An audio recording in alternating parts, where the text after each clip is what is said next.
Hi friends, if you like my videos, please like, share and subscribe.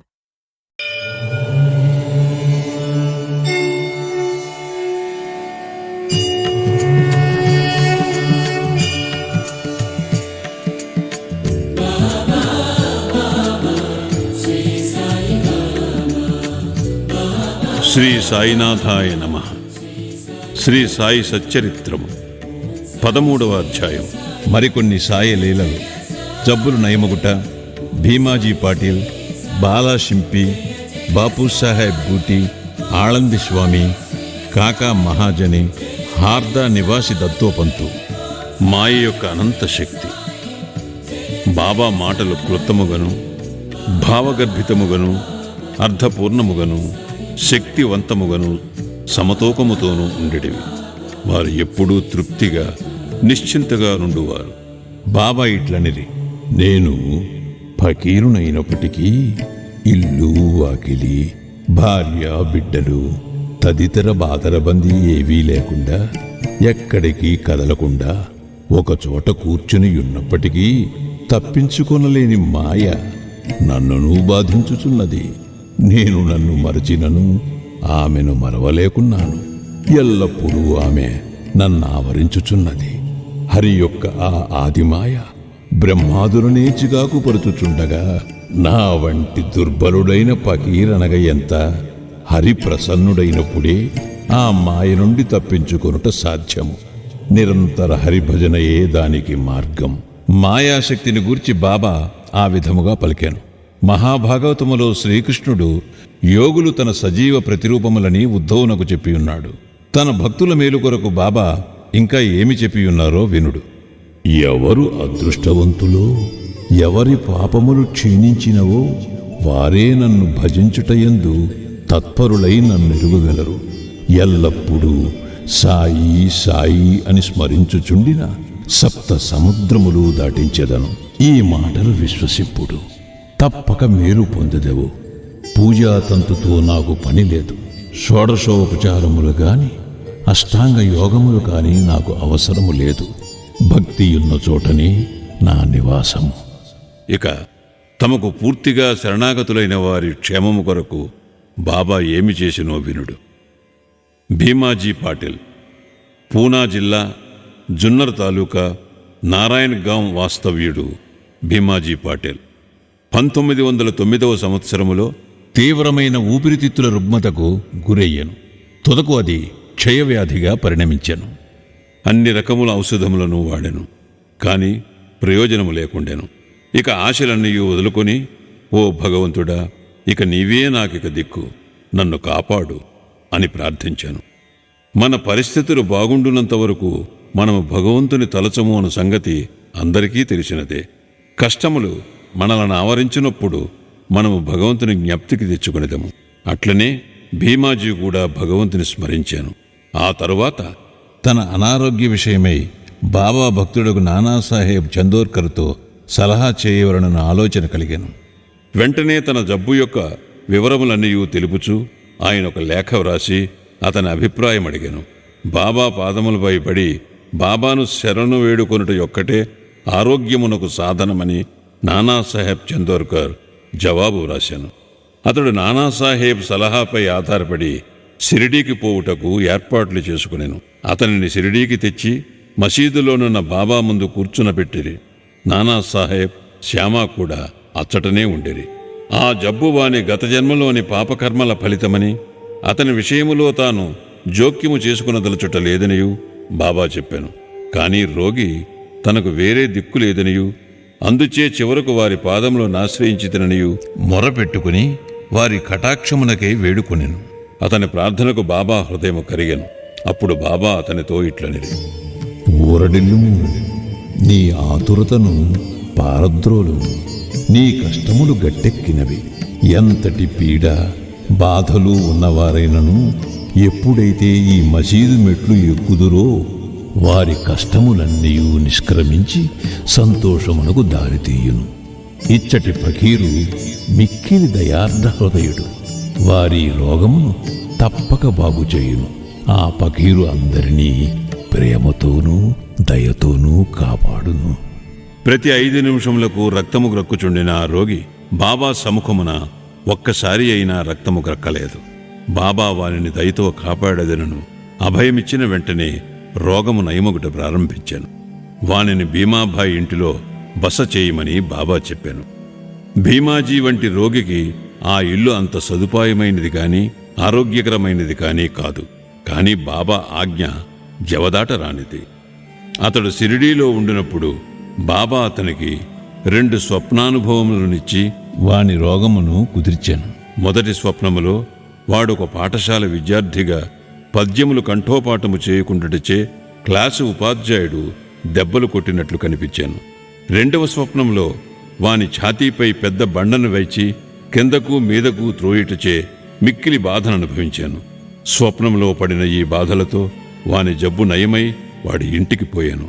ఆ తరువాత అతడప్పుడప్పుడు షిరిడీకి వచ్చుచుండాను. బాబా తనకు చేసిన మేలును జ్ఞప్తి అందుంచుకొని బాబా పాదములపై సాష్టాంగ నమస్కారములు చేయుచుండెను.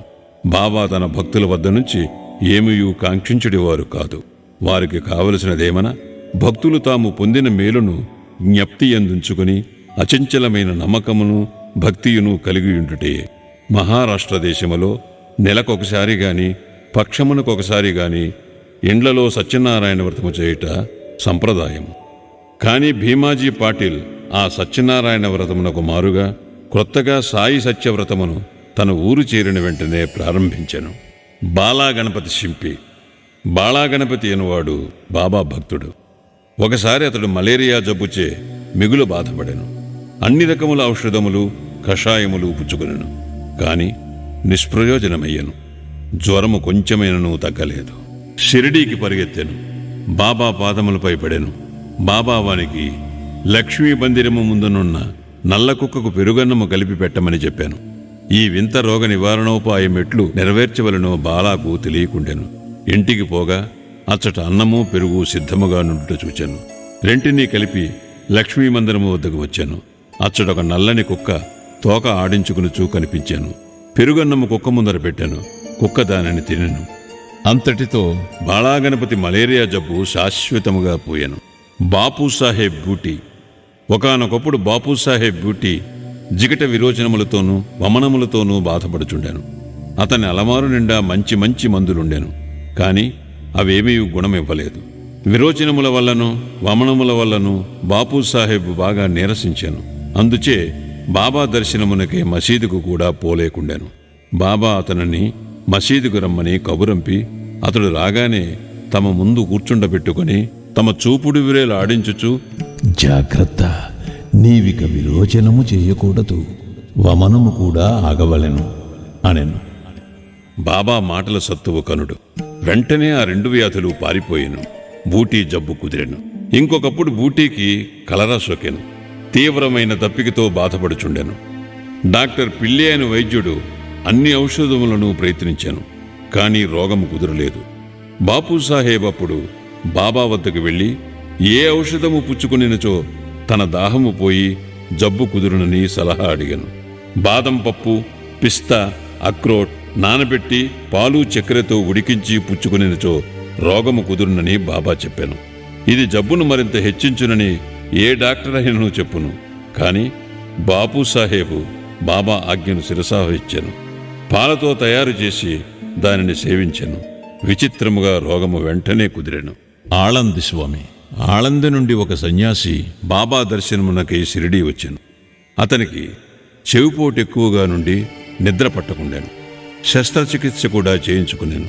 కానీ వ్యాధి నయము కాలేదు. బాధ ఎక్కువగా నుండెను. ఏమి చేయుటకు తోచకుండాను.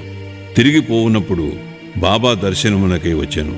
అతని చెవిపోటు తగ్గుటకేదైనా చేయమని శ్యామ ఆ సన్యాసి తరఫున బాబాను వేడుకొనెను. బాబా అతనిని ఇట్లు ఆశీర్వదించాను. అల్లా అచ్చా కరేగా. ఆ సన్యాసి పూనా చేరి 1 వారము రోజుల పిమ్మట షిరిడీకి ఉత్తరం రాశాను. ఆ ఉత్తరములో తన చెవిపోటు తగ్గిననియు కానీ ఇంకనూ వాపు తగ్గలేదనియూ రాశాను. వాపు పోగొట్టుకొనుటకై శస్త్రచికిత్స చేయించుకొనవలనని బొంబాయి వెళ్ళాను. డాక్టర్లు చెవి పరీక్ష చేసి శస్త్రచికిత్స అవసరము లేదని చెప్పిరి. బాబా వాక్కుకున్న శక్తి అంత అద్భుతమైనది. కాకా మహాజని. కాకా మహాజని అను ఇంకొక భక్తుడు గలడు. అతడు నీళ్ల విరోచనములతో బాధపడుచుండెను. బాబా సేవకు ఆటంకము లేకుండానట్లు ఒక చెంబు నిండా నీళ్లు పోసుకొని దానిని మసీదులో ఒక మూల పెట్టుకొనెను. అవసరం వచ్చినప్పుడెల్లా పోవుచుండెను. సర్వజ్ఞుడైన బాబాతో నేమీ చెప్పనక్కర్లేదనియు బాబాయే త్వరలో తనకు స్వస్థత చేకూర్చుననియు కాకా నమ్మెను. మసీదు ముందర రాళ్లు తాపన చేయుటకు బాబా సమ్మతించాను. కావున పని ప్రారంభమయ్యాను. వెంటనే బాబా కోపోద్దీపితుడై బిగ్గరగా నడిచెను. అందరూ పరిగెత్తి పారిపోయారు. కాకా కూడా పరుగిడ మొదలెడెను. కాని బాబా అతనిని పట్టుకుని అచ్చట కూర్చుండబెట్టాను. ఈ సందడిలో ఎవరో వేరుశనగపప్పుతో చిన్న సంచిని అచ్చట విడిచి పారిపోయేది. బాబా ఒక పిడికిడి శనగపప్పు తీసి చేతులతో నలిపి పొట్టిని ఊదివైచి శుభ్రమైన పప్పును కాకాకిచ్చి తినమనెను. తిట్టుట, శుభ్రపరచుట, తినుట ఒకేసారి జరుగుచుండెను. బాబా కూడా కొంత పప్పును తినెను. సంచి ఉత్తది కాగానే నీళ్లు తీసుకురమ్మని బాబా కాకాను ఆజ్ఞాపించాను. కాకా కుండతో నీళ్లు తెచ్చాను. బాబా కొన్ని నీళ్లు త్రాగి కాకాని కూడా త్రాగమనెను. అప్పుడు బాబా ఇట్లనెను, నీ నీళ్ల విరోచనములు ఆగిపోయినవి. ఇప్పుడు నీవు రాళ్లు తాపన చేయు పనిని చూసుకునవచ్చును. అంతలో పారిపోయిన వారందరూ తిరిగి మసీదు చేరేది. పని ప్రారంభింపబడెను. విరోచనములు ఆగిపోవుటచే కాకా కూడా వారితో కలిసెను. నీళ్ల విరోచనములకు వేరుశనగపప్పు ఔషధమా? వైద్యశాస్త్ర ప్రకారము వేరుశనగపప్పు విరోచనములను హెచ్చించును గాని తగ్గించలేదు. ఇందు నిజమైన ఔషధము బాబా యొక్క వాక్కే. హార్దా నివాసి దత్తోపంతు. దత్తోపంతు హార్దా గ్రామ నివాసి. అతడు కడుపు నొప్పితో 14 సంవత్సరములు బాధపడెను. ఏ ఔషధము వానికి గుణమునివ్వలేదు. అతడు బాబా కీర్తి వినెను. వారు జబ్బులను దృష్టిచేతనే బాగుచేసెదరని సంగతి తెలుసుకుని షిరిడీకి పోయి బాబా పాదములపై పడెను. బాబా అతనిని దయాదృష్టితో ఆశీర్వదించెను. బాబా అతని తలపై తమ హస్తమునుంచి ఊదీ ప్రసాదమిచ్చి ఆశీర్వదించగనే అతనికి గుణమిచ్చాను. ఆ జబ్బు వలన తిరిగి అతడు ఎన్నడూ బాధపడలేదు. ఇంకొక 3 వ్యాధులు. మాధవరావు దేశపాండే మూలవ్యాధిచే బాధపడెను. సోనాముఖి కషాయమును బాబా వానికిచ్చాను. ఇది వానికి గుణమిచ్చాను. 2 సంవత్సరముల పిమ్మట జబ్బు తిరగదోడెను. మాధవరావు ఇదే కషాయమును బాబా ఆజ్ఞ లేకుండా పుచ్చుకునెను. కానీ వ్యాధి అధికమాయను. తిరిగి బాబా ఆశీర్వాదముతో నయమయ్యను.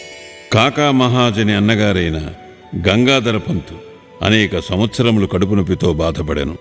బాబా కీర్తి విని షిరిడీకి వచ్చాను. కడుపు నొప్పి బాగు చేయమని బాబాను వేడెను. బాబా వాని కడుపును తమ హస్తములతో స్పృశించి భగవంతుడే బాగు చేయగలడెనను.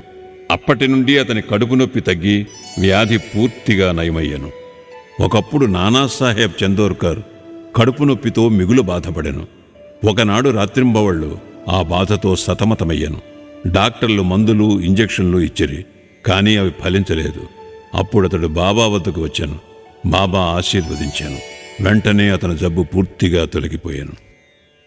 ఈ కథలన్నీ నిరూపించినదేమన, అన్ని వ్యాధులు బాగొగుటకు అసలైన ఔషధము బాబా యొక్క వాక్కు, ఆశీర్వాదములు మాత్రమే, కానీ ఔషధములు కావు.